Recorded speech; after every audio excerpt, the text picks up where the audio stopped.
Hi, this is Cynthia from abclifesolutions.com, an online life and behavioural coaching service. So in this video, I wanted to talk a little bit about what behavioural life coaching is, what life coaching is, and how it can help you.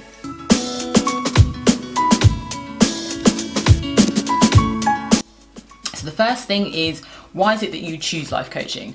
So a lot of people, at different points in their life, they think that they might need to do something or change something, and sometimes you just don't have the skills or the tools or kind of the clarity to be able to do that. So you might enlist the services of a life coach, and a life coach will come in and kind of observe your life, kind of discuss with you what it is that you'd like to change, and they will come up with a strategy with you on how to plan those specific targets and kind of meet your objective. And then that happens in different formats. So you have different life coaches for different things. You might have an executive life coach who kind of helps you if you're kind of like a top level executive person working in a company. They can help you within specific strategies like decision making or things like that. You might have a health and wellbeing coach who helps support you to maintain your health and wellbeing goals if that's what you want. You might have a life coach who is really specific in an area. So you might have a life coach with to help with like diabetes maintenance, that sort of thing. So really just making sure that you're able to kind of plan. You might have a life coach who helps specifically within careers. Life coaches to help people with learning disabilities. So what I do is behavioural life coaching. So I work a lot. I tend to work more now with adults with either like social communication difficulties or just like who just want to set specific goals within their lives. So they don't have like learning disabilities actually, they're kind of typically developing adults, but they've just got specific goals that they really want to work on. And what I'll do is look at the measurable behaviours, because my background is speech and language therapy and applied behaviour analysis. So I'll look at specific measurable behaviours that I can either increase or decrease. It's very data driven, so we'll kind of we'll get you to kind of pinpoint like how many times you were able to do a specific behaviour within the week.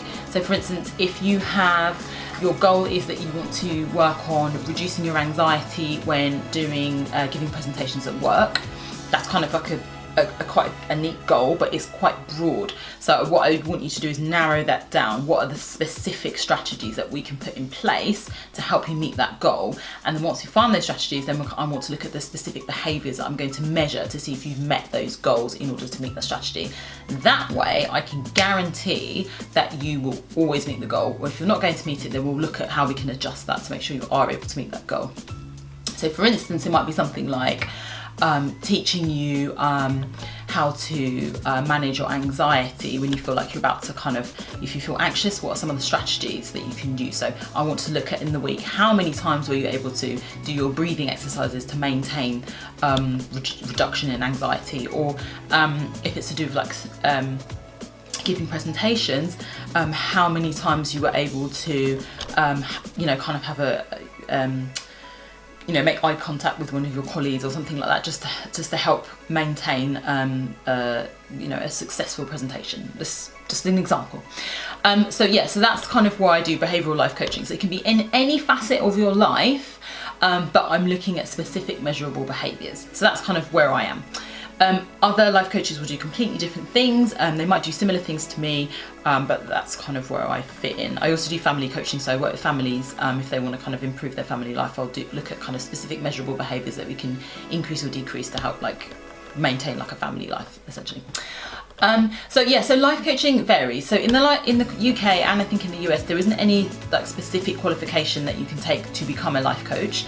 There are organisations that life coaches can join, so groups of them will join together, and that kind of says that you're kind of regulated under one kind of organisation, and that is good. I think that the good thing about life coaching, because it is about life, is that it's very varied. I'm kind of glad that there's not a specific qualification as of yet, because it means that people can come from they tend to come from business and then go into life coaching. They tend to come from various different parts of their life to then offer those skills essentially to other people. which I think is a nice thing, because essentially what you're doing is passing on the skills that you've learned, or skills that you've kind of studied that you know kind of work, evidence-based approaches, that's where I'm from. and then you're passing that on to somebody and then looking to see if that those things kind of are making an improvement in their life. So I think that's really good, and you get different niches for different things. So I think if you were a spiritual life coach, you know, I don't know how, apart from having a kind of general framework, I don't know how specific a qualification would really help clients. So it's quite good, I think. But obviously, where there's no regulation, obviously there's variance in quality. So there will be some people that perhaps aren't very good, and whereas there are others that are fantastic. So that's where really going in and doing your homework on that particular person is going to help you. So you want to make sure that they are that they're able to offer you maybe an introductory session, so you can have a look and see like if they offer like a 30-minute or 45-minute introductory session, that's good, because and if it's free, it means that you have an opportunity to kind of talk to them. You can see whether they're able to help you towards achieving the goals that you want, and also that will give you an idea of the price point if it's something that works for you, because obviously they will vary in prices, I guess, depending on kind of their availability and how in demand they are. So just definitely do your homework. Recommendations are really good, but bear in mind that if somebody recommends a life coach to you, they still might not be suitable for you, because it's just kind of not where you need to be, or the kind of goals that you're looking for. That person might not be able to fit what you can do, but definitely recommendations are good. You can definitely ask questions, you know, in the introductory session, like, you know, who are some of the last clients you worked with, what are some of the goals that you worked on, how is it you feel that you could help me, you know, and then vice versa. The life coach will ask you the same questions. What is it that you're planning to get out of the sessions? How is it that they can help you? What are your goals? What, you know, long-term, medium-term, short-term goals, all that kind of stuff. So they can really kind of focus in on you as well, and vice versa. You can kind of get a feel for each other. So it should be like a mutual kind of feeling. If you start a session, you should sign a contract. That's the main thing, just to kind of clearly specify what it is that you'll be doing, how they'll be helping you. Termination, blah, blah, blah, all of that kind of stuff is really important. You should definitely have all of that in place before you start any sessions. They might ask you for a deposit or something up front. That's kind of fair enough. It's just to make sure that you're kind of committed, because obviously they would have block booked the time out for you. But obviously that's why you have your introduction session. So if you're not sure or you don't want to do it, then you don't have to commit at all. They're the main things. So there's not necessarily any qualifications. They do vary, which is really good. Try and find somebody that is within a niche that you are interested in, because that means that they are really going to be specific to what you need.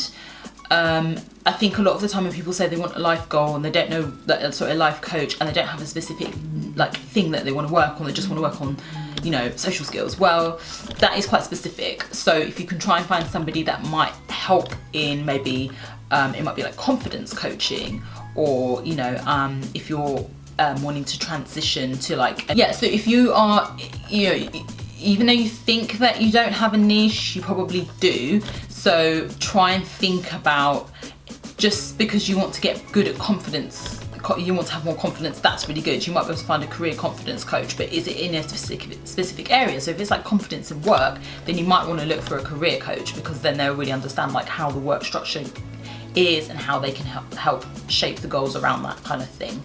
So that's kind of it. So like I said, my kind of area is behavioural life coaching. So I'm really kind of honing in on measurable behaviours to increase, decrease. I work with adults and families. I also do specialise in working with adults with learning difficulties and any kind of neurodifferences. So I do have I have a neurodifference, so I'm dyslexic, dyspraxic, and I have ADHD. I have a video, or I'm making a kind of bringing out a video, or have a video on all of that and kind of my journey. So please do have a look at all of that, because it's I just think it's really important to talk about that kind of thing, be really open, and also share like how I kind of journey through all of it. I am very aware that I'm always on the go. I'm quite a easily motivated person. I know that doesn't come easy for a lot of people, so that's why I want to share that kind of information out. So so that's kind of it. So that's kind of the kind of framework of life coaching. Many life coaches will have their own frameworks and systems that they work within. So I have my own that I've kind of designed, but it still fits within the framework of behaviour analysis and speech and language therapy. But also other life coaches will have certain things like business, they'll have certain frameworks that they work within as well. So everybody has their own thing. Some will work, some won't. It depends on your learning style as well. That's another thing to think about. And yeah, so just do your homework and have a look around. And then if you're happy, just get in contact with lots and lots of different people. You can always ask for just kind of, like I said, introductory, and then go from there. Yeah, so if you like this video, please consider subscribing, and please leave any comments in the comment section below, and I will see you soon. I'm trying to see if I can bring a video out every Sunday. And yeah, thank you so much for watching, and take care. Oh, and the other thing I was going to say, if you do want to know any more information about the services that I offer, please have a look at my website, abclifesolutions.com. Okay, take care, bye.